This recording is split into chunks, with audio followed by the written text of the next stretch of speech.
ہماری تربیت رہی ہے، پہلی شوال کے بعد پتہ چلے گا کہ صرف روزے کی حالت ہی میں ہم برا بھلا نہیں کہتے تھے، یا روزہ جیسے ختم ہو گیا تو برا بھلا زبان میں لگا ہو گئی، یا صرف روزے کی حالت ہی میں ہم قرآن کوشش کرتے تھے کہ ایک جز ختم کرنے جائیں، نہیں ہوتا تھا تو 2-4-5 صفحہ تو پڑھ ہی لیتے تھے، روزانہ خالی وقت ہو جاتا تھا. تو کیا ایک شوال کے بعد ہم روزانہ قرآن کو اپنی روٹین میں لائیں گے؟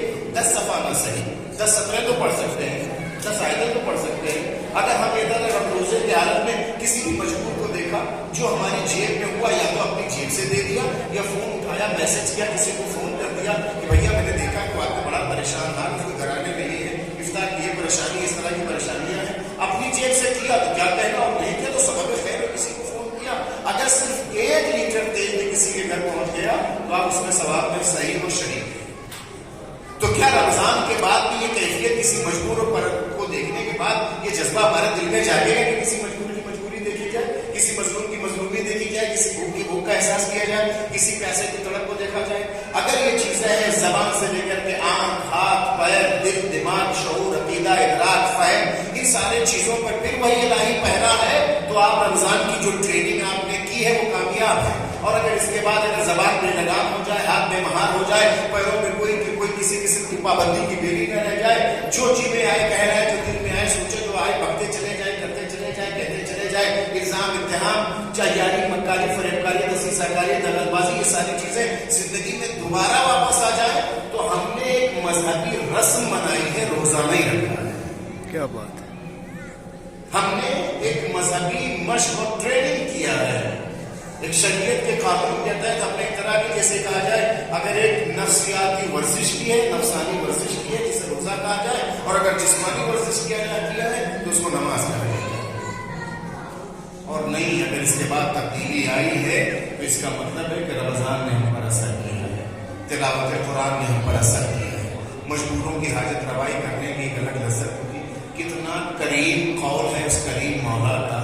مولا فرماتے ہیں کہ کریم لوگ کھلا کر کے لذت محسوس کرتے ہیں. میرے کائنات کا جملہ ہے، کریم لوگ کھلا کے لذت محسوس کرتے ہیں، اور لئیم اور پست لوگ کھا کے لذت محسوس کرتے ہیں. اور کھانے میں صرف یہ نہیں ہوتا کسی کو روٹی دے دی جائے، چاول اور گوشت اور کچھ چیز دیا جائے، ہر وہ خوراک جو جسم اور روح کو سیراب کر دے، اس کی شکم سیری کر دے. کرم کا تقاضا ہے کہ اگر کوئی جسم کا بھوکا ہے تو اس کے سامنے لا کر کے لقمہ تر رکھ دیا جائے تاکہ کھا کے سیراب ہو جائے، شکم سے ہو جائے. لیکن اگر کسی کی روح تشنا ہے، کسی کا عقیدہ پیسا ہے، اگر کسی کی فکر تنہا گھوم رہی ہے، اگر کسی کا نظریہ لاواز گھوم رہا ہے، تو کرم کا تقاضا یہ ہے کہ اس کی روح کو سیراب کیا جائے، فکر کو اس کو پامال ہونے کے بجائے اس سے آباد کیا جائے، اس کے عقیدے کو گمنام ہونے اور گمراہ ہونے سے بہتر ہے اس کو ایسی باتیں میں لے جایا جائے جہاں سے خوشبو آتی ہو. ان چیزوں کو بھی کرم کا تقاضا ہے. لیکن کچھ ایسے لائم اور پست لوگ ہوتے ہیں، علم حاصل کر لیتے ہیں، چیزیں معلوم کر لیتے ہیں، سیکھ لیتے ہیں، لکھنے کے بعد، بولنے کے بعد لکھنا آ جاتا ہے، بظاہر پڑھنا آ جاتا ہے، کچھ کہنا آ جاتا ہے. تو جس دسترخوان شرف و کرم پر خوشہ چینی کی تھی، لقمہ قلم اٹھایا تھا، وہ قلم اسی کے خلاف چلنے لگتا ہے. اور جس در سے میں اپنوں کی طرف اشارہ نہیں کہ میں تاریخ کی طرف اشارہ کر رہا ہوں، اور جس در دسترخوان سے کچھ حاصل کیا تھا اسی کے خلاف بھوکنا شروع کر دیتے. وہ جو امت کے امام اعظم ہیں، میری بات کی تائید، اگر آپ تو علماء اکرام ہیں تو ناظرین تک ہماری بات پہنچے، جو امت کے امام اعظم کہے جاتے ہیں، جو امت کے امام اعظم کہے جاتے ہیں، ان کے استاد کا نام تو دنیا جانتی ہے. اور پھر باقی بہت کہتے تھے لولا سنتان لہلک النعمان، اگر میرے پاس یہ 2 سال نہ ہوتے تو میں نعمان یعنی میں ہلاک ہو جاتا. جو امام جس کے لیے کہا جاتا ہے امام اعظم کہا جاتا ہے، یہ ہے کہ ان سے مسئلہ پوچھا جاتا ہے، کہ ان سے مسئلہ پوچھا جاتا ہے کہ سجدے کی حالت میں کیا کریں، آنکھوں کو کھولے رکھیں یا بند رکھیں؟ تو کہیں گے جاؤ دیکھو کہ جعفر صادق کیا کرتے ہیں، اگر وہاں کھلی رکھتے ہیں تو بند رکھنا، اور اگر وہ بند رکھتے ہیں تو کھلی رکھنا. ساحل نے کہا کہ کس کی ہمت ہے کہ جا کر کے جو امام سجدے میں فرزند رسول سجدے میں ہو تو کون جا کے جرات کرے گا، جا کے چھانک کر کے دیکھے کہ جعفر صادق کی آنکھ کھلی ہے یا بند، مزاج پہچانا یا مخالفت کی. تو کہا ایک آنکھ کو کھلی رکھو یا آنکھ کو بند رکھو. اگر جعفر صادق اگر آنکھ کھلی رکھتے ہیں تو بند کر کے مخالفت ہو رہی ہے،